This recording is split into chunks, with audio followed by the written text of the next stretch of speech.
इस वीडियो में हम इंशाल्लाह addition of alcohol, addition of water, addition of hydrogen cyanide, addition of bisulphide को कवर करेंगे। ठीक है, एडिशन ऑफ अल्कोहल की तरफ आते हैं तो अल्कोहल रिएक्ट करता है एल्डिहाइड के साथ। एल्डिहाइड में कार्बोनाइल ग्रुप मौजूद है, तो जब ये उसके साथ रिएक्ट करेगा हाइड्रोक्लोरिक एसिड की मौजूदगी में तो एक अनस्टेबल एडिशन प्रोडक्ट देता है। वो अनस्टेबल एडिशन प्रोडक्ट होता है हेमी एसिटल, और यही हेमी एसिटल फर्दर अल्कोहल के साथ रिएक्ट करके एक स्टेबल कंपाउंड देता है एसिटल का। ठीक है, एडिशन ऑफ अल्कोहल की तरफ मूव करते हैं, लेकिन उससे पहले हेमी एसिटल कौन सा कंपाउंड होता है और एसिटल कौन सा कंपाउंड होता है। तो हेमी एसिटल वो कंपाउंड होता है जिसमें एक ही कार्बन के साथ दो ग्रुप अटैच हो, एक ग्रुप OCH3 का हो और दूसरा ग्रुप OH का हो, तो ऐसे कंपाउंड को हेमी एसिटल का नाम देते हैं। और एसिटल ऐसा कंपाउंड जिसमें एक ही कार्बन के साथ दो OR अटैच हो तो उसको एसिटल कहते हैं। अब इसके मैकेनिज़्म की तरफ चलते हैं, तो मैकेनिज़्म में सबसे पहला स्टेप ये है कि जो एल्डिहाइड है उसके ऊपर अल्कोहल का जो ऑक्सीजन है वो अटैक करेगा। जब वो अटैक करेगा तो इन दोनों कार्बन और ऑक्सीजन के बीच का जो पाई बॉन्ड है वो ब्रेक हो जाएगा, ऑक्सीजन के ऊपर नेगेटिव चार्ज आ जाएगा और ये अल्कोहल इसके साथ अटैच हो जाएगा। जब अल्कोहल इसके साथ अटैच होगा तो अब सेकंड स्टेप में देखें, इसके ऊपर इस ऑक्सीजन के ऊपर एक बोझ सा बना सा हुआ है, मतलब ज़्यादा बॉन्डिंग इसने कर ली। तो अब यहाँ से जो हाइड्रोजन है वो लीव करेगा। जब हाइड्रोजन यहाँ से लीव करेगा तो वो अपने इलेक्ट्रॉन इस ऑक्सीजन को देगा, और ऊपर का जो ये वाला ऑक्सीजन है ये इस हाइड्रोजन को टेक कर लेगा। जब ये इस हाइड्रोजन को टेक करेगा तो इसके नतीजे में जो एडिशन प्रोडक्ट आएगी वो कैसे आएगी, देखिए एक ही कार्बन के साथ OCH3 भी अटैच हो चुका है और OH भी अटैच हो चुका है, तो इस कंपाउंड को हम हेमी एसिटल कहा जाता है। तो मतलब हेमी एसिटल बन गया है। अब इसी हेमी एसिटल से एसिटल कैसे बनता है, तो उस मैकेनिज्म की तरफ मूव करते हैं कि अब रिएक्शन में हम यूजुअली एक ही रिएक्टेंट को शो, मतलब रिएक्शन को हम यूजुअली एक रिएक्टेंट से शो करवा देते हैं, लेकिन वैसे सोल्यूशन में काफ़ी मॉलिक्यूल पड़े होते हैं। तो अब एक अल्कोहल का रिएक्शन तो हो गया, अब दूसरा अल्कोहल मॉलिक्यूल जो है वो देखें वो प्रोटोनेट होगा, मतलब जो हाइड्रोक्लोरिक एसिड हमने डाला है, ठीक है, एसिड कैटलाइज है, तो वो हाइड्रोक्लोरिक एसिड से हाइड्रोजन क्या होगा, वो लिबरेट होगा और वो आगे इस अल्कोहल के साथ अटैच हो जाएगा। तो यहाँ देख सकते हैं आप कि वो इस ऑक्सीजन के ऊपर अटैच हो चुका है। ये वो वाला हाइड्रोजन जो हाइड्रोक्लोरिक एसिड से लिबरेट कर चुका था वो यहाँ पर ऐड हो गया है। तो ये हमारे पास प्रोटोनेटेड अल्कोहल बन गया है। अब सेकेंड स्टेप में क्या होगा, सेकेंड स्टेप में ये होगा कि वो जो हेमी एसिटल था, अब हेमी एसिटल का ये वाला पार्ट का ऑक्सीजन जो है ये इस हाइड्रोजन को टेक कर लेगा।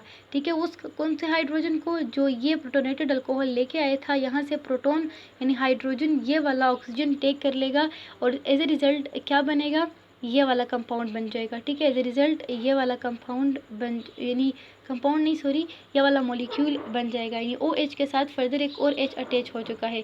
अब थर्ड स्टेप की तरफ मूव करते हैं। थर्ड स्टेप में क्या होगा, थर्ड स्टेप में ये होगा कि जो OCH3 है ये यहाँ पर, तो ये अपना एक मतलब बॉन्डिंग करेगा कार्बन के साथ, पाई बॉन्ड बनाएगा। जब कार्बन के साथ ये पाई बॉन्ड बनाएगा तो कार्बन और ऑक्सीजन के बीच का जो बॉन्ड होगा वो ब्रेक हो जाएगा और ये as a molecule of water यहाँ से लीव कर जाएगा और एज अ हमारे पास जो प्रोडक्ट आएगा तो वो ये आएगा। ठीक है, इस ऑक्सीजन के ऊपर अभी भी पॉजिटिव चार्ज है। स्टेप 4 में क्या होगा, स्टेप 4 में जो ये हमारे पास प्रोडक्ट बन चुका है तो एक और अल्कोहल आएगा। इस अल्कोहल का ये जो ऑक्सीजन है ये इस कार्बन पर अटैक करेगा, ये वाला पाई बॉन्ड फिर से ब्रेक होगा और OCH3 इसके साथ अटैच हो जाएगा। तो अगर आप देखें इस यहाँ के प्रोडक्ट को तो यहाँ में सिर्फ H है जो नहीं चाहिए हमें, तो इस H को लेने के लिए भी चौथा अल्कोहल आएगा, वो इस H को ले लेगा और हमारे पास एसिटल की फॉर्मेशन हो जाएगी। ठीक है, तो एक स्टेबल कंपाउंड बन गया है। अब ये जो एसिटल है ये बेसिक कंडीशन में तो रिवर्स नहीं होता, ये एसिटल ही रहता है, लेकिन एसिडिक कंडीशन में ये वाला रिएक्शन जो भी हमने मैकेनिज्म पढ़ा है ये रिवर्स हो सकता है। अब एडिशन ऑफ वाटर की तरफ मूव करते हैं। तो एसिड कैटलाइज हो या बेस कैटलाइज हो प्रोडक्ट हमेशा सेम आता है। अब एडिशन के वाटर को देखें, जिमिनल डायोल एसिड कैटलाइज से भी आया है और बेस कैटलाइज से भी जिमिनल डायोल ही आएगा। ठीक है, अब इसका मैकेनिज्म कैसे होता है, तो मैकेनिज्म की तरफ मूव करते हैं। कि अब यहाँ देखिए ये वाटर मॉलिक्यूल है, तो ये वाटर मॉलिक्यूल और ये है हमारे पास कार्बोनाइल ग्रुप का कंपाउंड यानी एसिटिल्डिहाइड है। तो अब यहाँ का जो वाटर का जो ऑक्सीजन है वो इस कार्बन के ऊपर अटैक करेगा, पार्शियल पॉजिटिव वाले कार्बन पर, इलेक्ट्रोफाइल कार्बन पर वो अटैक करेगा और कार्बन और ऑक्सीजन के बीच का जो बॉन्ड होगा वो ब्रेक हो जाएगा और आपके पास ऐसी रिप्रेजेंटेशन आएगी, मतलब कि जो वाटर का मॉलिक्यूल है ये कार्बोनाइल कार्बन के साथ अटैच हो चुका है। अब सेकेंड स्टेप की तरफ मूव करते हैं। तो सेकेंड स्टेप में क्या होगा कि इस ऑक्सीजन के पास बॉन्डिंग की स्पीड ज़्यादा हो गई है, मतलब मैकेनिज्म सारे एक जैसे होते हैं। तो अब यहाँ पर ये जो ऑक्सीजन है इसके साथ ज़्यादती हो गई है, तो ये हाइड्रोजन यहाँ से लीव करेगा और अपना लोन पेयर इस ऑक्सीजन को देगा। ऊपर वाला जो ऑक्सीजन होगा ये इस हाइड्रोजन को टेक करेगा और आपके सामने ये वाला एडिशन प्रोडक्ट आएगा। तो ये हमारे पास क्या है, जिमिनल डायोल है, एडिशन ऑफ वाटर हो गई है, यानी हाइड्रेशन का रिएक्शन हो चुका है। अब हम थर्ड रिएक्शन की तरफ मूव करते हैं जो है हाइड्रोजन साइनाइड का रिएक्शन। हाइड्रोजन साइनाइड का रिएक्शन जो है इसमें हमेशा साइनोहाइड्रिन ही का प्रोडक्ट बनता है और ये बेस कैटलिस्ट इसमें यूज़ होता है। इसके रिएक्शन की तरफ आते हैं। इसके रिएक्शन में क्या होता है कि बेस कैटलिस्ट है तो हमेशा इसमें क्या होगा कि बेस न्यूक्लियोफाइल जनरेट करेगा। तो सबसे पहले मतलब आयोनाइजेशन स्टेप होगा, हाइड्रोजन साइनाइड यानी न्यूक्लियोफाइल लिबरेट होगा और हाइड्रोजन वो बेस ले लेगा। तो इस मैकेनिज्म में आप देख लें कि ये आपके सामने क्या है, एल्डिहाइड नहीं है, सॉरी, ये आपके सामने कार्बोनाइल कंपाउंड है और ये न्यूक्लियोफाइल है। तो साइनाइड ने इसके ऊपर अटैक किया, ये इस न्यूक्लियोफाइल ने इसके ऊपर अटैक किया कार्बोनाइल कार्बन के ऊपर, कार्बन और ऑक्सीजन के बीच का बॉन्ड ब्रेक हुआ, तो ऑक्सीजन के ऊपर नेगेटिव चार्ज आया और कार्बन के साथ साइनाइड अटैच हो चुका है। ठीक है, अब इस साइनाइड के साथ हाइड्रोजन भी था और वो हाइड्रोजन जो था वो लिबरेट कर चुका था, यानी बेस ने ले लिया था। अब बेस ने वो वाला हाइड्रोजन वापस दे दिया है, किसको, इस ऑक्सीजन को। ये जो हाइड्रोजन है ये कहीं और से तो नहीं आया, बल्कि ये वही हाइड्रोजन साइनाइड जो रिएजेंट था उसी रिएजेंट का, यानी हाइड्रोजन आपको समझ में आ रहा होगा।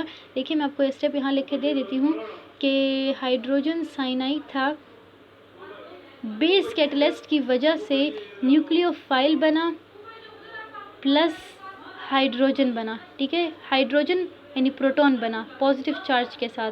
तो ये वाला न्यूक्लियोफाइल था, तो इस न्यूक्लियोफाइल ने आकर कार्बोनाइल कार्बन पर रिएक्ट किया और ये वाला जो प्रोटॉन था ये पॉजिटिव चार्ज वाला। अब ये जो ऑक्सीजन जिसके ऊपर नेगेटिव चार्ज आ चुका है, तो ये वाला ऑक्सीजन इस प्रोटॉन को लेगा और साइनोहाइड्रिन का मॉलिक्यूल हमें गिफ्ट कर देगा। ठीक है, अब हम एडिशन ऑफ हाइड्रोजन साइनाइड इसी तरह से मैकेनिज्म से फॉलो होता है। Now we are going towards the fourth one mechanism of sodium bisulphide के मैकेनिज्म की तरफ हम मूव करते हैं।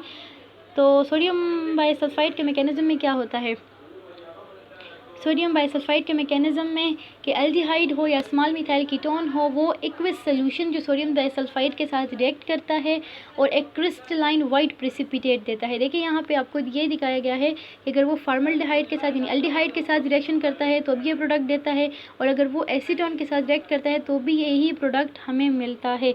अब हम मैकेनिज्म की तरफ मूव करते हैं कि इसका मैकेनिज्म कैसा होता है। अब मैकेनिज्म की